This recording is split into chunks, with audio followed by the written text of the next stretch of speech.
మా స్కూల్లో చదువు బాగా చెప్తారండి, ఎడ్యుకేషన్ కూడా బాగుంటుంది, ఆటల పోటీలు కూడా బాగా పెడతారు, కావాలంటే హాస్టల్ కూడా సౌకర్యం బాగుంది. చదివిచ్చే సోమత లేదు మేడం, ఎందుకంటే మా ఆయన కోవిడ్లో ఉన్నాడు, మాకు తినడానికే కష్టం. కోవిడ్లో బాంబులు పడతాని వచ్చేదానికి లేదు, అల్లాడతానము. మేము చదివిలేమండి, ఇంత డబ్బులు పెట్టి మేము చదివిలేమండి. గవర్నమెంట్ స్కూల్లోనే నోట్బుక్లు పెన్నులు తీసిలేక మానేసి ఇంట్లో కూర్చోబెట్టుకోండి, తినడానికే కష్టంగా. పిల్లలు బంగారట పిల్లలు, మా పిల్లలు అయ్యా పాపం అనిపిస్తుంది. మీ కష్టాలు ఏమో మాతో చెప్పుకుంటున్నారండి, మా కష్టాలు ఎవరికి చెప్పుకోవాలి? ఒక్కొక్క ఇంట్లో ఒక్కొక్క కష్టాలు ఉన్నాయి మేడం, నాయే అనుకుంటే నాకన్నా ఎక్కువ ఉన్నాయి. కూర్చోండి మేడం పోతురు.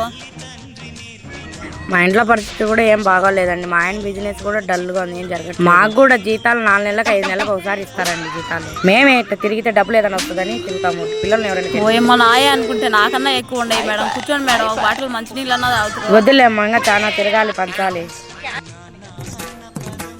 అమ్మా మేము స్కూల్కి పోతాం, అమ్మా మేము స్కూల్లో చేర్పించేదానికి కూడా సమ్మతి లేదు మా. ఈసారి మీ డాడీ వచ్చినాక చేర్పించాలేమ్మా, ఏడ్చాకండి.